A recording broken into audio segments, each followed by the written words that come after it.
Seri 7 Bukek Xiansu. Pendekar Super Sakti. Audiobook, novel silat. Cerita, Ho Ping Hu. Bab 27. Tiba-tiba gadis itu meloncat mundur dan menoleh kepada Im Yang Sengcu sambil berkata, "Ah, ini kuburan Supek yang menjadi putra Sukong Sumakiat. Kiranya sudah meninggal dan dikubur di sini. Ini bukan kuburan kakekku. Kakekku Shisi, bukan Shisuma," kata Han Han, penasaran. Im Yang Sengcu yang berdiri dengan tongkat di tangan kiri tersenyum, lalu menudingkan telunjuk kanannya kepada Han Han sambil berkata, "Dan memang sesungguhnya engkau bukan Shisi, melainkan Suma. Engkau bukan si Han, akan tetapi Sumahan." Wajah Han Han menjadi pucat. Dengan limbung ia bangkit berdiri, dibantu tongkatnya dan memandang kakek itu dengan mata tajam penuh selidik.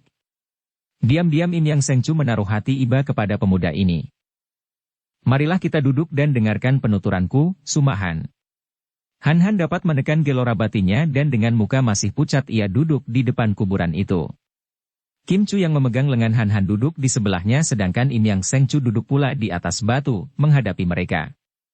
Ia menarik napas panjang, mengangguk-angguk dan berkata, "Benar, engkau adalah Sumahan. Ini adalah kuburan kakekmu yang bernama Sumahoat, putra tunggal Sumakiat yang menjadi guru Mabin Lomo Siang Koanli.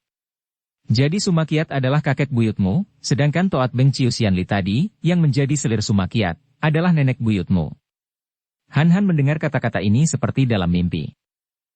"Akan tetapi, Lo Cianpue, kalau benar aku keturunan Suma, mengapa ayahku bernama keturunan Si?" Ia membantah, ragu-ragu. Hal itu tidak mengherankan dan mudah saja diduga. Suma Hoat, Jai Huasian itu, semoga Tuhan mengampuni sahabatku itu, sungguh pun seorang jantan gagah perkasa, ditakuti lawan, memiliki kelemahan. Ia tidak dapat menahan nafsunya apabila bertemu wanita sehingga banyaklah ia mengganggu wanita, perbuatan sesat yang dilakukannya karena kesadarannya menjadi buta oleh nafsu berahi, sehingga ia dijuluki Jai Huasian. Jangankan wanita biasa penduduk desa, biarpun putri dalam istana kaisar tentu akan didatanginya kalau hatinya sudah tertarik. Mungkin sekali, dan hal ini aku tidak meragukan, ayahmu terlahir dari seorang di antara wanita-wanita yang diganggunya. Karena kakekmu yang Shisuma itu banyak dimusuhi orang, dan mungkin karena keluarga nenekmu tidak suka menggunakan Shisuma, maka ayahmu, putra Sumahoat, diberi Shisi. Aku yakin akan kebenaran dugaanku ini, melihat betapa wajahmu mirip sekali dengan sahabatku, terutama pandang matamu. Dia tampan, banyak wanita jatuh hati kepadanya, akan tetapi dia hanya mengejar wanita yang menarik hatinya." Kakek itu lalu bercerita tentang Jai Huasian Sumahoat. Menurut Im Yang Sengcu, Sumahoat adalah seorang laki-laki yang gagah perkasa dan berilmu tinggi. Karena seperti juga Im Yang Sengcu sendiri, Sumahoat merupakan seorang petualang dan perantau yang selalu memperdalam ilmu-ilmunya dan tidak segan-segan untuk mencangkok ilmu dari lain cabang. Mereka bersahabat ketika keduanya berusaha mencari kakek sakti Koailojin. Keduanya berhasil bertemu kakek sakti seperti dewa itu dan diberi petunjuk sehingga mereka menjadi makin lihai. Juga mereka berdua seringkali berjuang bahu-membahu menentang kejahatan-kejahatan. Sayang sekali, Sumahoat tidak dapat mengendalikan nafsu berahinya seperti nafsu-nafsu lain yang sudah dapat ia kendalikan, bahkan ia menjadi hamba nafsu berahi ini yang seringkali menggelapkan pikirannya, membuat ia nekat mendapatkan wanita yang disukanya, baik wanita itu gadis, janda maupun istri orang. Darah Suma yang mewariskan watak seperti itu, kata pula Im Yang Sengcu. Semenjak nenek moyangnya dahulu, keluarga Suma ini selalu dimusuhi orang-orang gagah di dunia Kang Ou karena watak mereka yang tidak baik, semenjak Pangeran Sumakong nenek moyangmu. Akan tetapi, di tubuh kakekmu ini mengalir pula darah keluarga pendekar yang turun-temurun menggemparkan dunia, yaitu keluarga Kam, keturunan dari Kam Siek, seorang jenderal kerajaan Houhan yang gagah perkasa lahir batin dan yang menurunkan pendekar sakti suling emas. Engkau masih mempunyai darah keluarga Kam ini pula, Han Han. Mudah-mudahan saja kalau terjadi pertempuran dalam sanubarimu antara kedua darah keturunan ini, watak keluarga Kam yang akan menang. Han Han tertegun, wajahnya pucat. Cerita ini terlalu hebat baginya. Kini dia tidak merasa heran lagi mengapa kadang-kadang ada dorongan dan rangsangan liar dalam hatinya, apalagi kalau dia mengerahkan sinkang, seolah-olah ia menjadi buas kalau belum melihat musuh menggeletak tak bernyawa di depan kakinya. Agaknya itulah dorongan watak Suma. Terkutuk, Kalau dia begitu jahat, kenapa Lo Qianwei bisa menjadi sahabatnya? Kelemahannya hanya menghadapi wanita, kalau tidak sedang dikuasai nafsu berahinya, dia seorang pendekar yang gagah. Karena itu, sungguh pun banyak pendekar di dunia Kangou yang memusuhi, tidak sedikit pula yang menjadi sahabatnya, termasuk aku sendiri. Han penasaran. Kalau begitu banyak sahabat baiknya seperti Lo Qianwei sendiri, mengapa tidak ada yang menasihatinya seperti Lo Qianwei sekarang menasihati saya? Im Yang Sengcu mengerutkan alisnya, tergetar jantungnya ketika ia bertemu pandang dengan pemuda itu. Pandang mata itu, mata setan, mata iblis, belum pernah ia melihat mata orang seperti mata pemuda ini. Celaka, pikirnya, kalau sampai pemuda ini menyeleweng, tentu akan menjadi tokoh dunia yang terjahat di antara semua keturunan Suma yang pernah hidup, pikirnya. Siapa berani menasehatinya setelah apa yang ia lakukan terhadap Qian Ti Hosiang yang di waktu itu menjadi tokoh Xiao Limpai? Han teringat akan Hui Tua di Xiao Limpai yang amat mengesankan hatinya itu dan segera bertanya. Apakah yang telah dilakukannya terhadap Hui Xiao Limpai itu? Im Yang Sengcu menghela napas. Waktu itu sungguh ia sedang gelap mata. Qian Ti Hosiang adalah seorang berilmu tinggi, tidak hanya memiliki ilmu silat yang sukar dicari bandingnya, juga memiliki ilmu batin yang amat tinggi. Hui Xiao itu menemui Jie Huasian yang hendak mengganggu putri seorang pembesar yang terkenal bijaksana, memberinya wejangan-wejangan. Jie Huasian marah dan menantang Hui Xiao itu. Qian Ti Hosiang mempersilakan ia menyerang asal Jie Huasian berjanji untuk menghentikan perbuatannya yang sesat. Dan Jie Huasian menyerangnya, tanpa ada perlawanan sama sekali dari orang berilmu itu. Qian Ti Hosiang mengorbankan dirinya untuk menyadarkan Jie Huasian dan Hui Xiao itu dipukul sampai lumpuh kedua kakinya. Ah, jahat benar dia. Han memaki dan mengepal tinjunya.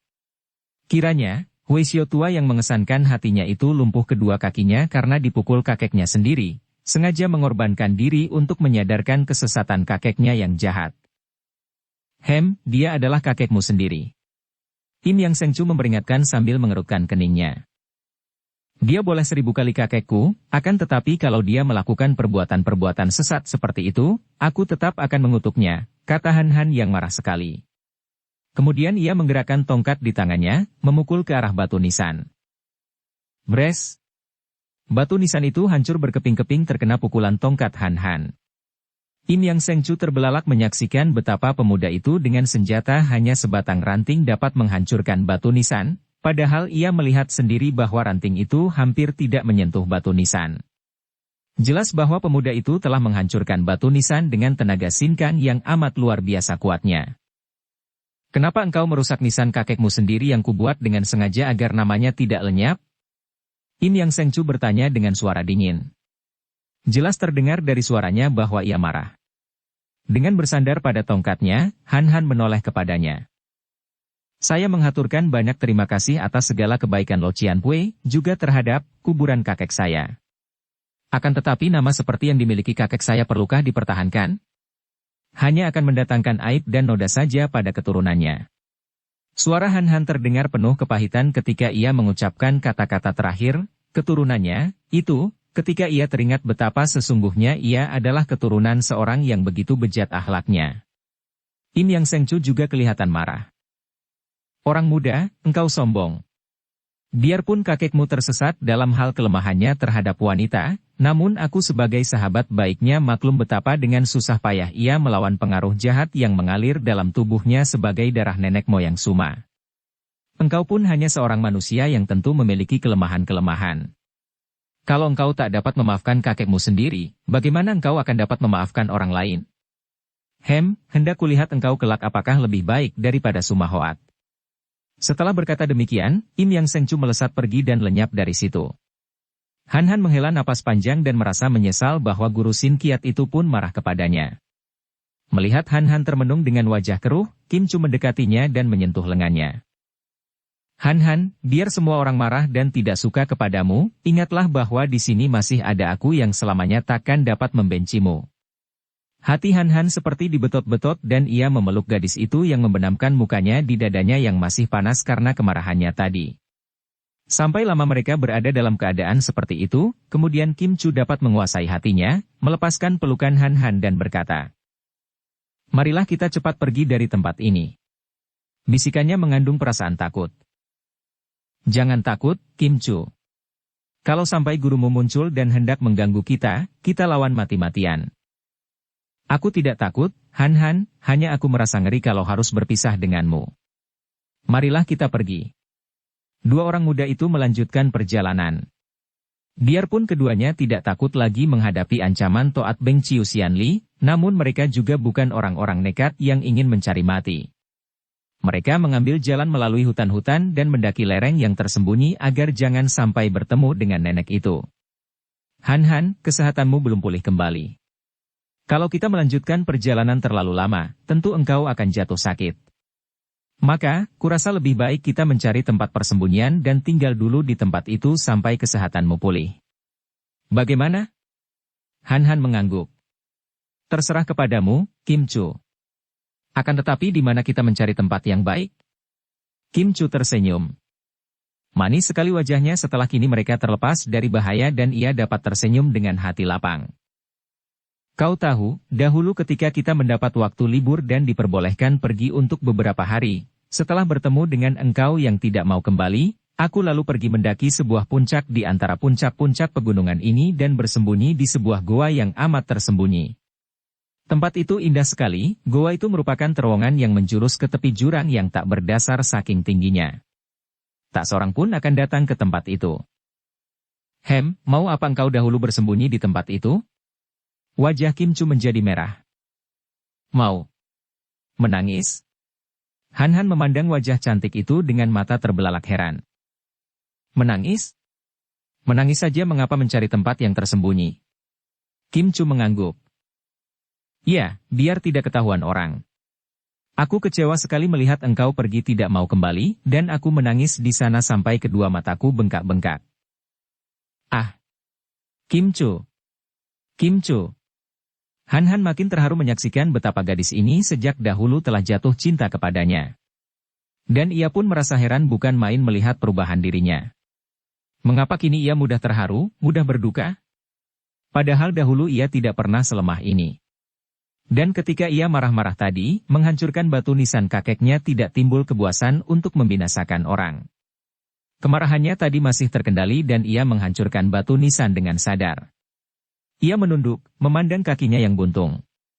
Karena kebuntungan kakinya itulah maka terjadi perubahan pada dirinya. Dia tidak tahu. Melihat pemuda itu memandang kakinya yang buntung, Kim Chu salah menduga dan berkata, "Jangan khawatir, Han Han. Jalan ke puncak yang kumaksudkan itu memang sukar. Akan tetapi di bagian yang paling sukar, aku bisa menggendongmu." Han Han tersenyum. "Apa kau kira aku anak kecil? Betapapun sukarnya, dengan bantuan tongkatku ini dan dengan bantuanmu, tentu akan dapat kulalui." Kim Chu tiba-tiba menarik kegirangan mengelilingi Han Han, membuat pemuda itu makin heran. Apa-apaan engkau ini? Apa kau sudah gila? Hai Hik, memang aku gila. Gila karena girang melihat perubahanmu. Engkau tidak putus asa lagi dan semangatmu telah bangkit kembali. Bagus. Bukankah hal itu amat menggirangkan hati? Han Han memegang kedua tangan gadis itu, tongkatnya ia kempit. Kim Chu, katanya penuh keharuan. Engkau seorang gadis yang baik sekali. Dengan engkau di sampingku, aku merasa seolah-olah mendapatkan adikku Lulu yang hilang itu kembali. Memang, aku tidak akan putus asa, Kim Chu. Aku akan membuktikan kepada dunia, kepada Im Yang Seng Chu, dan tokoh-tokoh Kang Ou lainnya bahwa biarpun aku keturunan keluarga Suma yang terkutuk, akan tetapi aku tidak jahat seperti mereka, dan aku akan membuktikan bahwa seorang buntung, seperti katamu, masih dapat melakukan hal yang berguna bagi manusia dan dunia. Bagus. Dan aku yakin bahwa engkau kelak tentu akan menjadi orang yang amat berguna, jauh melebihi mereka yang kakinya utuh, dan akan dapat membersihkan nama keturunan Suma yang berlepotan noda yang diperbuat oleh nenek moyangmu. Han Han mengangguk-angguk. Mudah-mudahan, Kim Chu. Berangkatlah kedua orang muda itu mendaki puncak yang dimaksudkan Kim Chu. Menjelang malam mereka tiba di goa yang dimaksudkan, sebuah goa yang berada di puncak. Kim Chu membuat obor dari kayu kering dan mereka memasuki goa yang merupakan mulut terowongan itu. Perjalanan itu amat melelahkan, terutama sekali bagi Han Han yang kesehatannya belum pulih sama sekali. Sebelum gelap, aku akan keluar mencari daun-daun obat untuk lukamu. Lukamu perlu dicuci, diobati dan diganti kain pembalutnya. Han Han mengerutkan kening. Aku membuatmu repot sekali, Kim Chu. Daun obat dan air pencuci bisa dicari di puncak, akan tetapi kain pembalut. Kim Chu memandang pakaiannya. Pakaianku masih utuh, diambil sedikit-sedikit untuk pembalut masih lebih daripada cukup. Han Han hanya menggeleng kepala dan menghela napas melihat gadis itu sambil tertawa sudah berlari keluar goa. Dia duduk bersandar pada dinding goa, diam-diam ia merasa gelisah memikirkan Kim Chu. Gadis itu dengan jelas membuktikan cinta kasihnya yang amat mendalam kepadanya. Ia berhutang budi, dan ia suka sekali kepada Kim Chu. Akan tetapi cinta. Bagaimana kalau dia tidak dapat membalas cintanya? Dia merasa gelisah kalau harus membuat gadis itu berduka kelak karena tidak mampu membalas cinta kasihnya yang demikian murni. Pula, dia seorang pemuda buntung, keturunan keluarga jahat. Dia terlalu kotor dan tidak berharga bagi seorang gadis semulia Kim Chu. Malam itu Kim Chu datang membawa daun obat, air dan buah-buahan. Dengan tekun di bawah penerangan api unggun, gadis ini membuka balut kaki buntung Han Han, sedikit pun tidak kelihatan jijik, mencuci paha yang buntung, menaruh obat, dan membalutnya lagi menggunakan sabuk sutranya. Setelah selesai, mereka makan buah-buahan lalu mengasuh dan tertidur di dekat api unggun. Sampai jauh malam Han Han tidak dapat tidur. Terlalu banyak hal-hal memenuhi otaknya, dari memikirkan Lulu sampai pengalamannya di Pulau Es, memikirkan keadaan nenek moyangnya, dan akhirnya memikirkan Kim Chu. Gadis itu tertidur nyenyak sekali di dekat api unggun, tidur miring dengan muka menghadap ke arahnya. Wajah yang cantik itu tampak pucat di bawah sinar api unggun, rambutnya kusut karena tidak disisir. Bibirnya agak terbuka memperlihatkan deretan ujung gigi yang putih. Han Han mendekati api unggun, menambah kayu kering yang tadi dikumpulkan gadis itu. Sampai hampir pagi barulah Han Han dapat tidur, sambil bersandar pada dinding goa setelah tadi ia duduk bersila dengan kaki yang tinggal satu untuk memulihkan tenaga dan mengatur pernapasannya. Han Han terkejut dan bangun dari tidurnya ketika lengannya diguncang-guncang Kim Chu. Han Han. Bangunlah. Han Han memandang gadis itu yang mukanya pucat sekali. Segera kewaspadaannya timbul. Ada apakah, Kim Chu? Ada orang di luar. Kulihat bayangannya berkelebat. Mengapa bingung? Biarkan saja. Tidak, siapa tahu dia Subo. Bayangannya berkelebat cepat sekali. Mari kita sembunyi. Gadis itu menarik-narik tangan Han Han. Pemuda ini menurut, bangkit dan jalan terpincang-pincang dengan tongkatnya, tangannya ditarik Kim Chu yang memasuki terowongan. Kiranya matahari telah naik tinggi dan sinarnya menerobos memasuki terowongan itu sehingga keadaan dalam goa tidak terlalu gelap. Tiba-tiba terdengar suara yang amat mereka kenal, datangnya dari luar goa. Hai Hik, kalian hendak lari kemana? Biar ada In Yang Seng Chu aku harus mengambil nyawamu, murid murtad. Celaka. Dia Subo. Kim Chu berbisik dan menarik tangan Han Han sambil melangkah maju lebih cepat lagi. Tak lama kemudian mereka tiba di ujung terowongan dan Han Han melihat bahwa mereka berada di pinggir sebuah jurang yang amat luas. Ketika ia menjenguk ke bawah, matanya berkunang. Demikian tinggi dan curamnya jurang ini sehingga dasarnya tidak tampak, terhalang oleh embun pagi dan awan. Mereka berhenti dan membalikkan tubuh memandang ke arah terowongan, menanti munculnya Toat Beng Chiu Xianli yang tadi mereka dengar suaranya dengan hati berdebar-debar. Melihat betapa tubuh gadis itu menggigil dan wajahnya pucat sekali, Han Han berkata halus. Jangan takut, Kim Chu. Aku akan selalu mendampingimu. Jangan mencampuri. Biar aku menghadapi Subo, bisik Kim Chu sambil menjauhkan diri dari pemuda itu. Dalam terowongan itu sunyi dan secara tiba-tiba, seperti munculnya iblis sendiri tampak tubuh Toat Beng Chiu Xianli yang tersenyum-senyum mengerikan. Melihat gurunya ini, Kim Chu maklum bahwa biarpun Han Han membantunya, mereka tidak akan menang, dan akhirnya mereka berdua tentu akan tewas. Maka ia cepat berkata, Subo, Tecu merasa berdosa kepada Subo. Kalau Tecu mau dihukum, hukumlah. Mau bunuh, bunuhlah. Akan tetapi, Tecu mohon, jangan Subo mengganggu Han Han, dia sudah cukup menderita. Bunuhlah Tecu saja. Kim Chu. Han Han membentak. Hehehe hik, muridku yang paling kusayang, yang paling banyak kuberi ilmu-ilmuku, kini hendak menentangku sendiri. Murid murtad engkau. Toat Beng Ciusianli yang masih tersenyum-senyum menyeramkan itu memandang kepada Kim Chu dengan sinar mata beringas. Kim Chu merasa ngeri hatinya, bulu tengkuknya berdiri dan maklum bahwa tangan maut telah menjangkaunya. Toat Beng Ciusianli. Tahan dulu.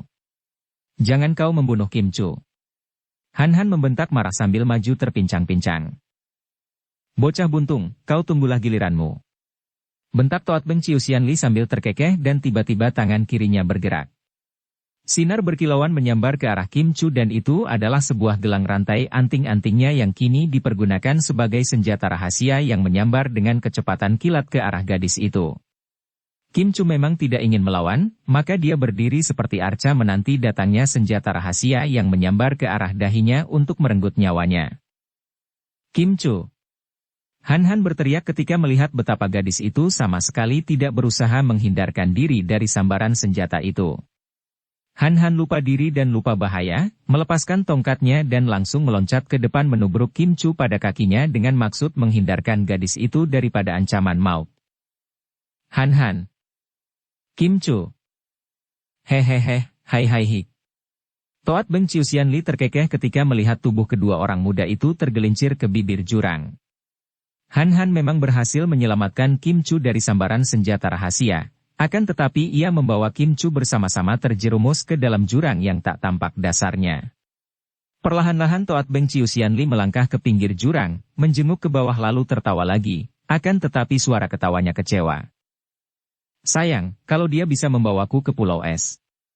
Nenek ini lalu berjalan keluar dari terowongan itu, sedikit pun tidak memikirkan lagi keadaan Han Han dan Kim Chu yang dianggapnya tentu akan hancur lebur tubuhnya terbanting pada dasar jurang yang sedemikian curamnya.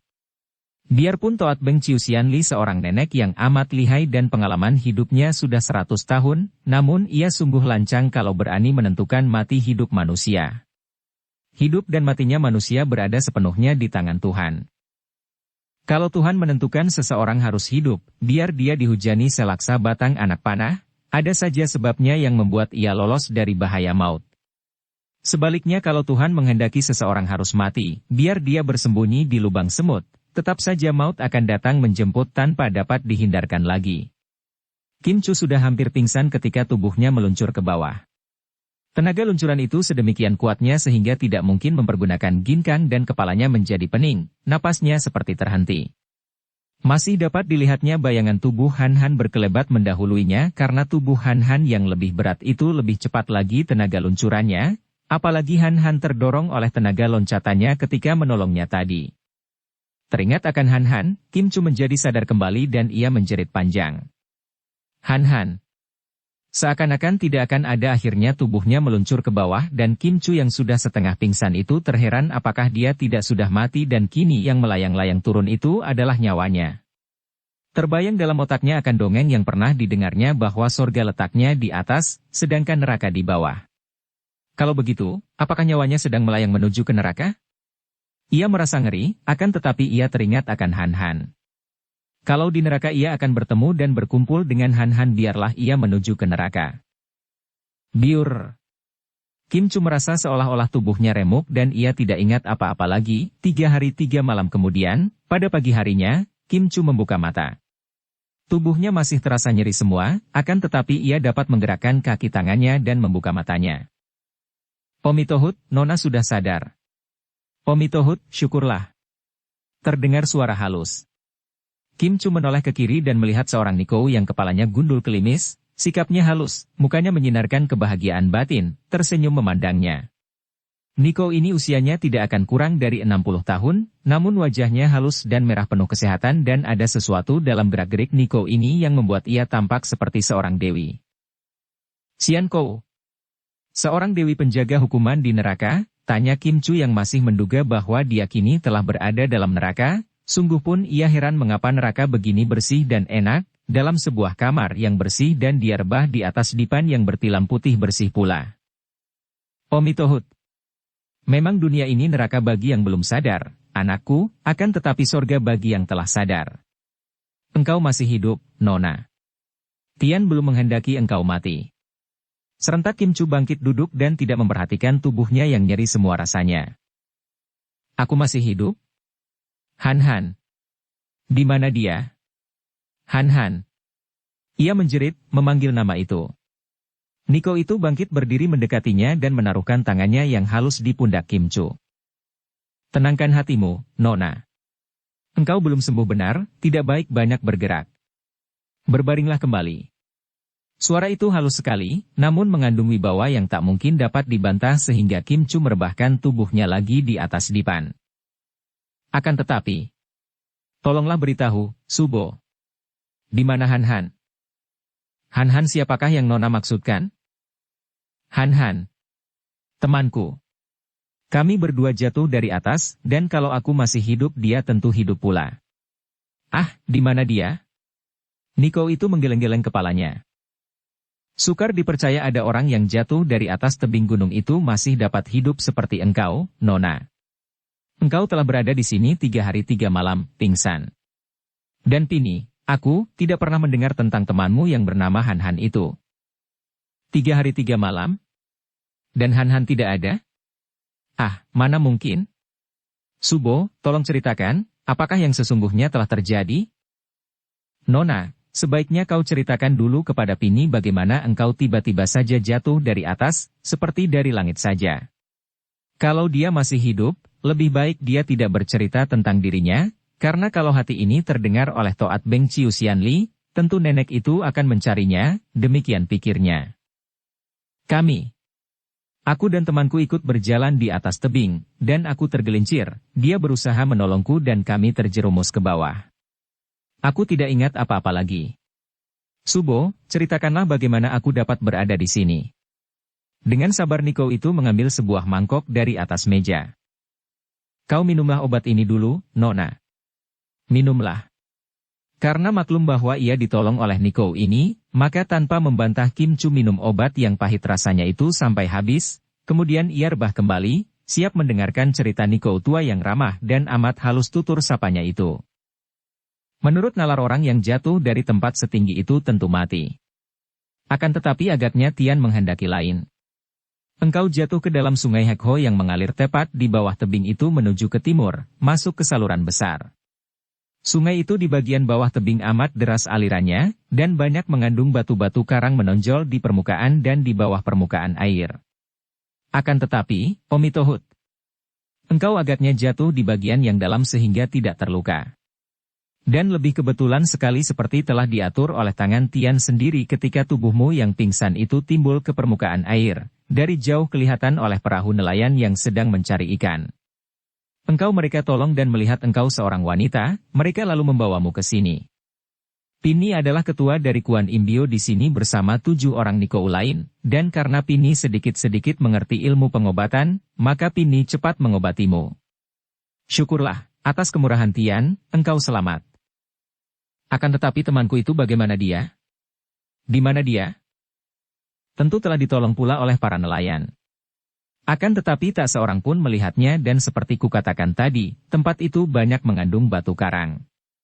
Kalau jatuhnya menimpa batu karang, atau seperti engkau pingsan lalu hanyut oleh air yang sedemikian derasnya. Agaknya tidak ada harapan lagi baginya. Tidak. Kim Chu menjerit dan bangkit duduk, matanya terbelalak memandang ke kanan kiri. Tidak boleh dia mati, aku masih hidup. Niko tua yang mulia, aku harus mencari dia. Dari pintu kamar yang terbuka itu muncul 7 orang Niko, yang 5 sudah berusia 50-an tahun, yang 2 masih muda, kurang lebih 30 tahun. Sikap mereka juga halus-halus dan wajah mereka membayangkan ketenangan. Melihat Kim Chu hendak turun, para Niko yang tadi mendengar jeritan gadis itu mendekati dipan dan hendak mencegahnya, mengira bahwa gadis ini menjadi bingung karena kecelakaan hebat itu. Niko tua mengangkat tangan mencegah mereka, lalu memegang tangan Kim Chu dan berkata, engkau hendak mencari temanmu itu, Nona? Baiklah, boleh saja dan mari Pini menemanimu ke tepi sungai. Kim Chu berjalan dengan tubuh menggigil dan masih lemah sekali. Akan tetapi Niko tua yang baik hati itu menggandengnya dan pergilah mereka berdua keluar dari kelenteng kecil itu, diikuti pandang mata 7 orang Niko yang menggerakkan pundak masing-masing, hati mereka penuh iba terhadap Kim Chu. Dengan hati yang tidak karuan rasanya Kim Chu bersama Niko tua itu menuju ke pinggir sungai. Ngeri hatinya melihat sungai yang benar-benar amat deras airnya, lebih ngeri menyaksikan batu-batu yang runcing tajam menonjol di seluruh permukaan sungai. Akan tetapi ia benar-benar mengkirik, meremang bulu tengkuknya, ketika berdongak ke atas melihat tebing yang amat tinggi yang puncaknya tertutup mega. Dari tempat setinggi itu dia jatuh, Kim Chu mengeluarkan seruan tertahan dan kedua pundaknya menggigil. Percayakah engkau kini bahwa hanya tangan Tuhan saja yang mampu menyelamatkan engkau, Nona? Tentang nasib temanmu itu, benar-benar Pini meragukan keselamatannya. Tidak, kalau aku selamat, dia harus selamat, Sudhai. Tolong panggil para nelayan. Niko itu bertepuk tangan, lalu menggapai ke arah seorang nelayan yang sedang menjemur jala di tepi sungai. Nelayan itu menengok dan cepat berlari menghampiri. Melihat Kim Chu, ia memandang dengan muka berseri. Ah, inikah Nona yang jatuh dari langit itu, Xian Kou? Sungguh beruntung, dia dapat tertolong dan kembali terbukti kelihayan Xian Kou mengobati orang. Ia membungkuk-bungkuk, sikapnya kasar sederhana. Kim Chu berkata, Lopek, aku berterima kasih sekali kepada para nelayan yang telah menolongku. Sekarang aku mohon kepada kalian untuk mencari temanku. Temanmu, Nona? Temanmu yang mana? Kim Chu menahan mulutnya yang hendak menyebut nama Han Han ketika teringat bahwa nama itu takkan ada artinya bagi si nelayan. Temanku, seorang pemuda yang ikut pula terjerumus dari tebing atas bersamaku. Hei! Nelayan itu terkejut. Masih ada lagi yang jatuh dari langit? Aliuk, harap kau panggil berkumpul para nelayan ke sini. Hanya ia memberi komando pasukannya menyerbu barisan musuh. Baik, Xian Kou. Nelayan itu lalu berlari menuju ke dusun di mana tinggal para nelayan, tidak jauh dari kuil Kuan Imbio yang terletak di ujung dusun. Tak lama kemudian di situ telah berkumpul 20 orang lebih nelayan-nelayan yang sederhana. Mereka semua, seperti Aliuk, merasa girang melihat Kim Chu selamat dan merasa kagum akan kepandaian Niko yang mengobati Kim Chu. Paman sekalian, selain bersyukur dan amat berterima kasih kepada paman sekalian, saya minta tolong sukalah paman menceritakan teman saya yang pada hari dan saat itu jatuh pula dari atas. Kami tidak melihat ada orang lain, terdengar suara mereka riuh rendah bicara sendiri dan saling bertanya sendiri. Mungkin paman semua tidak ada yang melihatnya. Akan tetapi karena aku selamat, kiranya dia pun selamat. Harap paman suka menggunakan perahu dan mencari di sekeliling pantai dan di seberang kalau ia terdampar dan mendarat di suatu tempat dalam keadaan terluka. Kalian penuhi permintaannya. Kasihan temannya itu kalau memang benar dia selamat. Baik, Xian Kou, jawab mereka serempak. Tunggu dulu, paman-paman yang baik. Kim Chu berkata ketika melihat mereka hendak pergi melaksanakan permintaannya. Ia meloloskan 8 buah gelang emas, satu-satunya perhiasan yang berada di tubuhnya, dan menyerahkan gelang-gelang emas itu kepada mereka. Aku hanya mempunyai gelang-gelang ini, harap paman sekalian membaginya sebagai hadiah dariku atas pertolongan kalian mencarikan temanku. Akan tetapi tidak ada seorang pun di antara mereka yang menerima pemberian ini. Seorang nelayan tua lalu berkata, Nona, hadiah adalah pernyataan hati girang dan untuk membalas jasa. Teman Nona belum diketemukan, bahkan kami belum mencarinya, bagaimana kami dapat menerima hadiah darimu?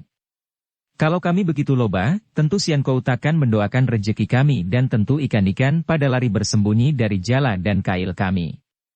Setelah berkata demikian, semua nelayan itu bubar, meninggalkan Kim Chu yang masih memegangi gelang-gelangnya dengan melongo. Niko tua itu tersenyum menyaksikan keheranan Kim Chu. Mereka adalah nelayan-nelayan desa yang polos, jujur dan bersih, Nona. Dan jangan sekali-kali menganggap mereka bodoh seperti pendapat orang kota. Orang kota menilai kepintaran berdasarkan akal, yang banyak akalnya dikatakan pintar, padahal akal itu hanya mereka gunakan untuk akal-akalan, saling mengakali dan menipu. Orang-orang yang tidak tahu akan akal-akal macam itu adalah sepintar-pintarnya orang. Selama seminggu lebih, setiap hari para nelayan mencari jejak atau tanda-tanda Han Han, namun mereka selalu kembali dengan tangan hampa, membuat hati Kim Chu yang menanti terus di tepi sungai menjadi makin hampa.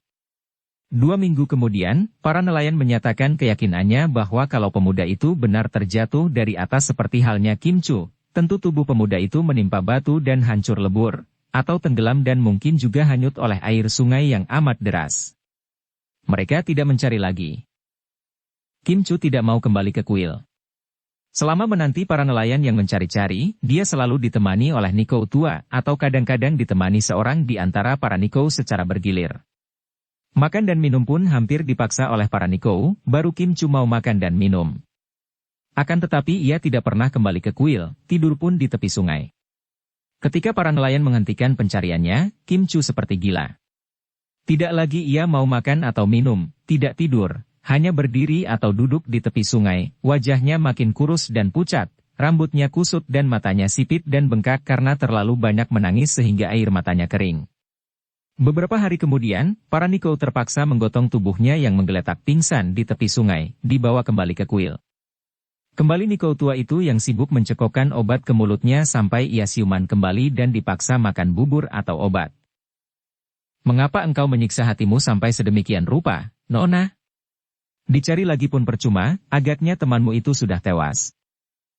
"Kalau dia mati, aku pun akan mati," kata Kim Chu dan ia menangis sesenggukan. "Suthai, biarkan aku mati." Ia terisak-isak. "Engkau keliru, Nona. Andai kata temanmu itu mati, matinya adalah karena kehendak Tuhan. Kalau engkau memaksa ingin mati, matimu adalah mati paksaan dan amatlah tidak baik mati seperti itu, Nona. Suthai, kalau Han Han mati, apa gunanya lagi aku hidup?" Nikou itu mengangguk-angguk dan mengelus-elus rambut gadis itu. "Nona, engkau tentu amat mencinta pemuda itu, bukan?" Mendengar suara yang masih tenang akan tetapi menggetar penuh rasa iba dan haru ini, Kim Chu memandang dengan mata basah. "Benar, Suthai. Aku mencintanya. Dia satu-satunya orang di dunia ini yang kumiliki. Kalau begitu, engkau harus hidup, Nona. Kalau engkau mati, engkau takkan dapat berguna untuk dia. Akan tetapi kalau engkau hidup, tidak hanya engkau akan dapat berguna bagi orang yang kau cinta, akan tetapi engkau malah akan dapat berguna bagi semua orang dan dunia." Kim Chu memeluk Nikou itu dan berkata, "Ah, Suthai. Benarkah itu? Benarkah aku akan dapat berguna bagi Han Han biarpun dia sudah mati?" Nikou itu mengusap air mata dari kedua pipi Kim Chu dan di dalam hatinya ia pun mengusap air matanya sendiri yang mengucur di hatinya, matanya dikejap-kejapkan untuk menahan panasnya keharuan yang mendorong air mata, mulutnya tersenyum untuk menekan keharuan hati, dan kepalanya mengangguk-angguk untuk mengganti kegaguannya untuk sementara. Setelah keharuannya reda dan ia yakin suaranya tidak menggetar, Nikou itu berkata, "Tentu saja, anakku yang baik. Kalau engkau menghambakan dirimu kepada kebajikan, menjadi murid Kuan Im Po Usat, menjadi seperti Pini, engkau akan dapat berguna sekali bagi temanmu itu." "Menjadi." Nikou tua itu mengangguk-angguk. "Tidak langsung sekarang, terserah kepadamu. Kau pelajarilah dahulu kebajikan-kebajikan dari Kuan Im Po Usat, kelak engkau boleh menentukan sendiri apakah suka menjadi Nikou atau tidak. Akan tetapi, setidaknya engkau sudah akan lebih tahu akan arti hidup, dan engkau dapat berdoa setiap saat untuk temanmu itu sehingga andai kata dia sudah mati, semoga ia akan mendapatkan tempat yang layak dan damai, sebaliknya kalau masih hidup, semoga dia hidup bahagia. Bukankah dengan demikian engkau akan berguna baginya? Dan berguna pula bagi orang lain." Kim Chu kembali menubruk dan memeluk Nikou itu sambil menangis, kemudian ia melorot turun dan berlutut di depan Nikou itu. "Tecu, Kim Chu, mohon petunjuk dari Subo." Demikianlah, mulai hari itu Kim Chu menjadi murid Tian Sim Nikou dan mempelajari pelajaran kebatinan yang berpusat pada penyembahan Kuan Im Po Usat. Akan tetapi, nasib malang masih mengharuskan Kim Chu mengalami banyak penderitaan hidup. 6 bulan sejak ia tinggal di situ, pada musim hujan, air sungai Hek Ho meluap dan terjadi banjir besar yang menghanyutkan dusun itu, termasuk Kuan Im Bio. Para Nikou dan Kim Chu terpaksa mengungsi setelah mereka semua memberi pertolongan kepada para korban banjir. Dalam pekerjaan inilah, yang dipimpin Tian Sim Nikou, Kim Chu merasa betapa hidupnya amat berguna bagi orang lain, yang nyata dan dapat dirasainya. Ia makin tekun belajar dan makin lama ia mendapat ketenangan batin sehingga ketika semua pindah ke utara, ke sebuah lereng bukit dan mendirikan kuil kecil sederhana di sana, Kim Chu mengambil keputusan menggunduli rambutnya dan masuk menjadi Nikou. Oleh gurunya ia diberi nama Kim Sim Nikou, pendeta wanita berhati emas. Ia telah mendapat ketenangan dan kebahagiaan batin, dan rasa rindunya yang kadang-kadang muncul terhadap Han Han. Ia tekan dengan doa-doa bagi keselamatan pemuda itu, baik di dunia maupun di akhirat. Di dalam sebuah gubuk di kaki Gunung Luliangsan, Lulu sadar dari pingsannya dan mendapatkan dirinya sedang dirawat oleh kakek pengemis yang mengobati luka-lukanya. Melihat gadis itu bergerak, kakek itu berkata perlahan. "Jangan bergerak dulu, Nona. Luka-lukamu bekas bacokan senjata tajam tidak berbahaya, akan tetapi pukulan di punggung membuat tulangmu ada yang retak. Kau rebahlah saja dan jangan banyak bergerak." Lulu tersenyum, hatinya girang bahwa dia belum mati. Dia mengenal kakek gembel ini yang telah menyelamatkan nyawanya ketika Golok Toa Tukui Liok Butang si mata satu menyambar lehernya, yaitu kakek yang telah menangkis golok itu dengan tongkatnya. "Lo Cianpue, aku berhutang 1 nyawa kepadamu." Kakek itu memandangnya dan tersenyum melihat gadis yang berpakaian pria itu tersenyum, kaget dan kagumlah dia. "Wah, engkau memiliki daya tahan yang hebat. Hal ini membuktikan bahwa engkau telah mempelajari sinkang yang luar biasa. Jangan pura-pura tidak mendengar omonganku dan mengeluarkan puji-pujian kosong, Lo Cianpue. Aku telah hutang 1 nyawa kepadamu karena aku tentu telah mati kalau Lo Cianpue tidak datang menolong." Kakek itu menyelesaikan pekerjaannya membalut luka-luka di tubuh Lulu, kemudian berkata sungguh-sungguh. "Nona, saling bantu di antara kita segolongan adalah wajar. Bahkan saling menolong di antara manusia sudah semestinya, sama sekali tidak dapat dikatakan hutang berhutang. Apalagi kalau kita bersama menghadapi orang-orang Manchu yang amat jahatnya. Bukan semata-mata orangnya yang jahat, karena orang Manchu pun manusia seperti kita. Yang jahat adalah pimpinan mereka yang mengatur penjajahan dan menimbulkan perang. Perang adalah jahat dan kejam, membuat manusia-manusia seperti kita menjadi binatang-binatang buas. Aku sungguh amat membenci perang, akan tetapi lebih membenci orang-orang Manchu yang menimbulkan perang." Hati Lulu tertarik sekali. Ucapan kakek ini benar-benar memiliki arti yang dalam, apalagi terdengar oleh telinga seorang gadis Manchu. "Lo Cianpue, apakah engkau demikian membenci orang Manchu? Engkau sendiri mengatakan tadi bahwa orang Manchu juga manusia seperti kita, mengapa Lo Cianpue amat membenci mereka?" "Mengapa tidak? Karena merekalah maka orang-orang seperti aku menjadi binatang-binatang buas yang membunuhi manusia lain tanpa berkedit. Dahulu, sebelum ada perang, manusia mengenal perikemanusiaan dan aku akan merasa bangga kalau dapat menyelamatkan nyawa seorang manusia lain daripada ancaman bahaya maut. Dahulu, nyawa manusia amat dihargai sehingga sebuah pembunuhan akan mengagetkan dan pembunuhnya akan dikutuk manusia lain. Akan tetapi sekarang, dalam keadaan perang, manusia menjadi makhluk sejahat-jahatnya. Betapa banyaknya nyawa manusia melayang oleh perbuatanku, dan kedua tanganku yang berlumuran darah ini telah membunuh entah berapa banyak manusia lain." Lulu makin tertarik. Kakek itu mengucapkan kata-kata penuh semangat dan kesungguhan, dan wajah yang keriputan itu tampak berduka sekali. Akan tetapi yang Lo Cianpue lakukan adalah demi perjuangan. Lo Cianpue berjuang demi negara dan bangsa, dan Lo Cianpue membunuh musuh bangsa. Bukankah hal itu merupakan perbuatan mulia? Tiba-tiba kakek itu tertawa dan suara ketawanya membuat bulu tengkuk Lulu berdiri. Kelihatannya saja tertawa, akan tetapi nadanya seperti orang menangis. "Hahaha, inilah yang menyedihkan. Manusia menganggap penyembelihan sesama manusia ini sebagai perbuatan mulia, makin banyak menyembelih manusia, makin banyak merenggut nyawa sesama manusia, akan gagah perkasa, makin mulia dan disebut pahlawan. Memang perjuangan membela nusa bangsa, membela tanah air adalah sebuah tugas yang mulia, akan tetapi penyembelihan sesama manusia, sungguh pun berlainan bangsa, yang dianggap mulia oleh manusia itu, apakah juga mulia dalam pandangan Tian? Apakah Tian akan bersenang hati menyaksikan manusia ciptaannya saling bunuh hanya karena memperebutkan kebenaran palsu yang pada hakikatnya adalah memperebutkan kemenangan dan kemuliaan duniawi? Tidak, Nona.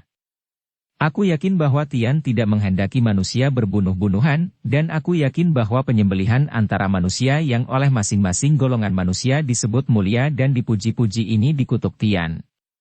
Lulu menjadi terharu. Ia dapat mengerti apa yang dimaksudkan oleh kakek itu, dan tentu saja bagi dia, seorang gadis Manchu, ucapan itu berkesan amat dalam. Kata-kata Lo Cianpue benar-benar mengejutkan hatiku. Akan tetapi, aku ingin sekali mendengar maksud ucapan Lo Cianpui tadi bahwa perang antara manusia hanya memperebutkan kebenaran palsu yang pada hakikatnya adalah memperebutkan kemenangan dan kemuliaan duniawi. Apakah yang Lo Cianpui maksudkan? Kakek itu menarik napas panjang. Maksudku, tidak ada bangsa di dunia ini yang tidak menganggap bahwa perang yang dilakukannya berdasarkan kebenaran. Lihat contohnya perang yang dikobarkan oleh bangsa Manchu yang menjajah Tiongkok. Bangsa Manchu menyerbu ke selatan dan mereka merasa benar karena mereka menganggap bahwa mereka semenjak dahulu direndahkan, dan menganggap bahwa mereka itu datang untuk membebaskan rakyat Tiongkok daripada cengkeraman pemerintahan yang tidak baik. Mereka berperang dengan dasar kebenaran mereka, karena hanya kalau mereka berkuasa di sinilah maka rakyat akan dapat hidup makmur, terbebas daripada penindasan kaisar dan pembesar-pembesar kerajaan Beng yang lemah dan jahat dalam pandangan mereka. Jelaslah bahwa bangsa Manchu berperang dengan dasar kebenaran mereka, kebenaran palsu.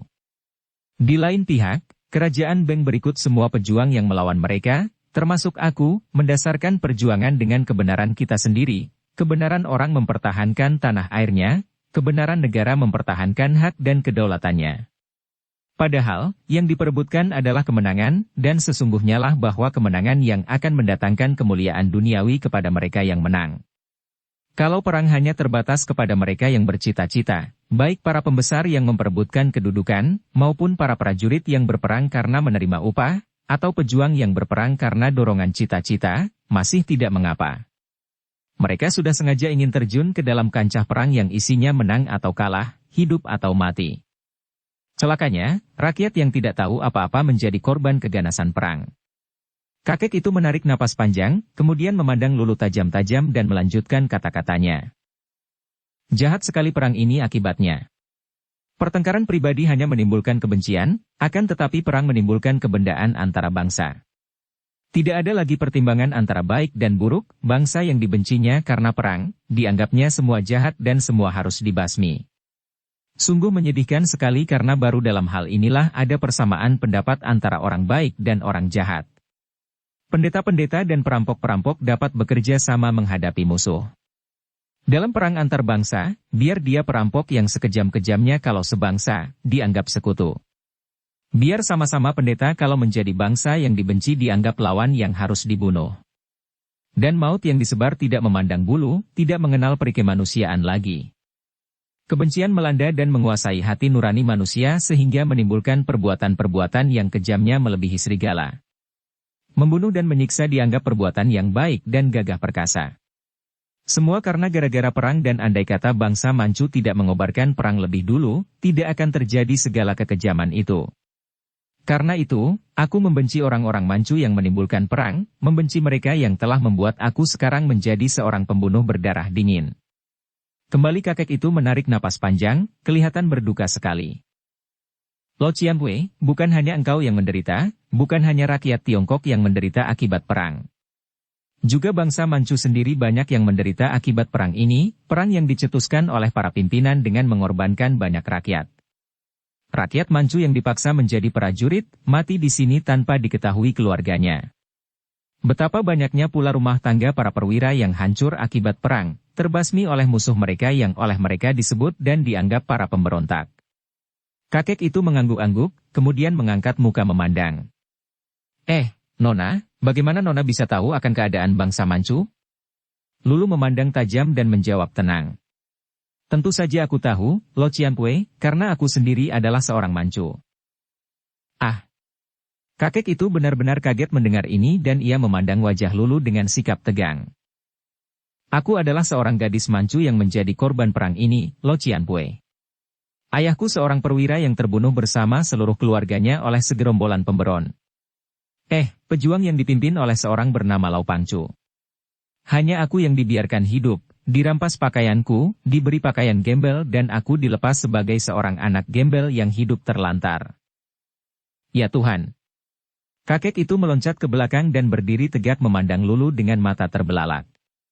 Teringatlah ia peristiwa 7 tahun yang lalu dan ia berkata lirih penuh getaran perasaan. Akulah Lau Pangcu kini teringat olehku akulah yang memimpin teman-teman menyerbu perwira dan membunuh mereka sekeluarga. Karena engkau mengingatkan aku akan putriku yang hampir sebaya, aku tidak membolehkan mereka membunuhmu. Ah, Nona, engkaukah kiranya anak itu? Akan tetapi mengapa engkau sekarang membantu kaum pejuang memusuhi bangsa Manchu sendiri? Berubah wajah Lulu. Jadi kakek inikah musuh besarnya yang selama ini ia cari-cari? Sejenak seluruh tubuhnya menegang dan timbul keinginannya untuk menyerang kakek itu. Akan tetapi teringat akan pembicaraan mereka tadi, Lulu menarik napas panjang dan menangis. Sejenak Lau Pangcu hanya memandang gadis yang menangis itu penuh keheranan dan keharuan, kemudian ia berkata. Bersambung ke bab 28. Dukung kami dengan subscribe, follow, like, komen dan share. Terima kasih.